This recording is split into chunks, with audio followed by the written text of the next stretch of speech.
Serangan Israel telah dimulai.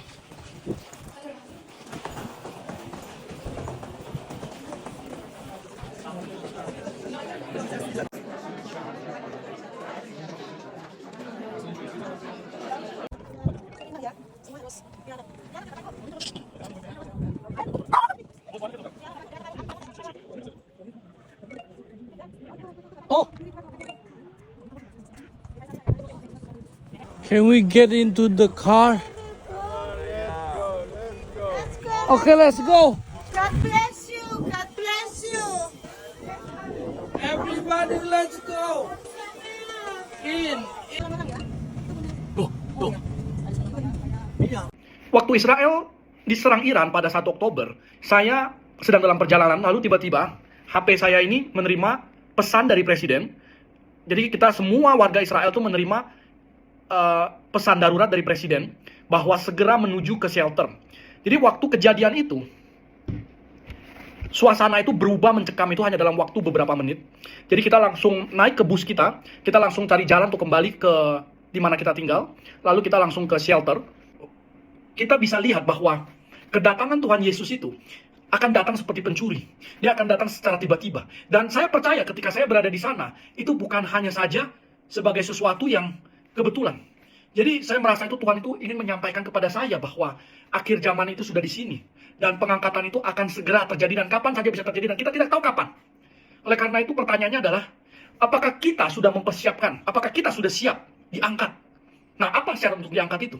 Apakah kita rajin berdoa, rajin pelayanan, rajin ke gereja? Apakah itu yang akan membuat kita diangkat? Yang akan membuat kita menjadi 5 gadis bijaksana?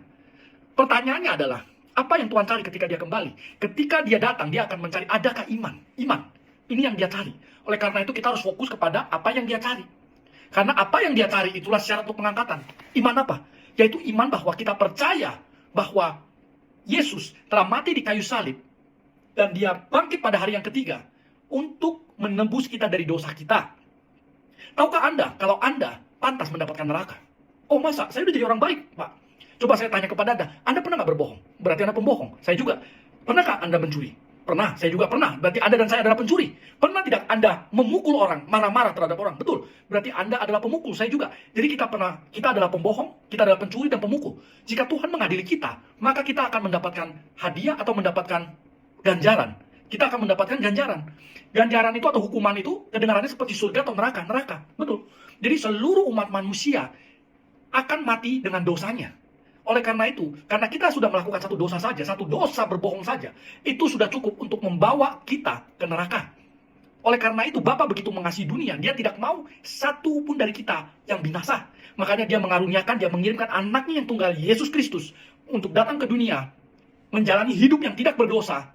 Dia menjadi manusia, kemudian dia mati di kayu salib sebagai penebusan. Karena tidak ada penebusan tanpa darah. Sebelum Yesus datang, penebusan itu menggunakan binatang-binatang itu yang tidak bisa menebus dosa, begitu. Nah, Yesus datang, dia menjadi satu penebusan maha kuasa yang dia lakukan satu kali untuk selama-lamanya. Dia tidak akan pernah lagi melakukan kedua, ketiga, keempat, kelima kali. Sejak dunia dijadikan, dia hanya lakukan satu kali. Oleh karena itu teman-teman, karena Anda sudah pernah mencuri, pernah berbohong, tidak ada gunanya lagi kalau kita bilang kita orang baik. Karena tidak ada lagi orang baik. Tidak ada satupun orang baik.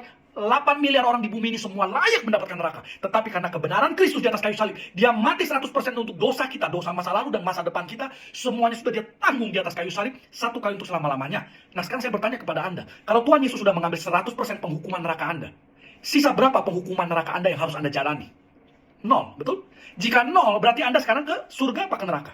Ke surga. Berarti Anda ke surga karena perbuatan Yesus Kristus sebagai hadiah untuk Anda, atau perbuatan baik Anda. Karena perbuatan Yesus Kristus di atas kayu salib, dia menganugerahkan keselamatan ini kepada kita. Sedangkan Musa, dia membawa hukum Taurat supaya kita bisa bercermin, supaya kita bisa melihat bahwa ya saya orang yang sombong, saya pernah berbohong, saya pernah mencuri, dan saya tidak bisa ke surga dengan perbuatan baik saya, dengan ibadah saya. Oleh karena itu, saya butuh Yesus Kristus. Dengan iman saya memperoleh, dengan kepercayaan saya memperoleh penebusan itu. Saya memperoleh hadiah gratis cuma-cuma itu. Hanya itu yang Tuhan minta. Oleh karena itu jadilah gadis bijaksana yang selalu mempertahankan iman itu. Jangan sampai dicuri. Jangan sampai kita mencampurkan hadiah Kristus dengan perbuatan baik kita. Ini akan menjadi kasih Taurat. Kasih Taurat itu tidak ada di dalam Alkitab. Di dalam Alkitab kasih karunia adalah kasih karunia, hukum Taurat adalah hukum Taurat. Karena kasih karunia kalau dicampur dengan hukum Taurat itu bukan lagi kasih karunia. Demikian juga hukum Taurat kalau dicampur dengan kasih karunia bukan lagi hukum Taurat. Oleh karena itu, kasih karunia akan membuat Anda yakin masuk surga kalau Anda meninggal hari ini atau kapanpun pengangkatan itu datang. Anda sudah percaya, Anda yakin bahwa Anda akan masuk ke dalam surga 100%. Karena kalau Anda masih berpikir bahwa jawabannya adalah nanti waktu penghakiman, Anda sudah terlambat. Kalau waktu penghakiman berarti Anda mengandalkan perbuatan baik Anda. Anda menunggu Tuhan menilai Anda. Dan penilaian itu akan berakhir dengan buruk. Karena tidak ada satu orang pun yang bisa melakukan hukum Taurat. Oleh karena itu hari ini, pegang kebenaran Kristus. Saya dibenarkan cuma-cuma oleh pengorbanan Yesus Kristus di atas kayu salib. Oleh karena itu saya percaya dengan iman saya sudah ditebus. Dan dosa saya, penghukuman neraka saya, semua sudah dia bayar lunas di atas kayu salib. Sehingga iblis dan maut semuanya sudah dilucuti.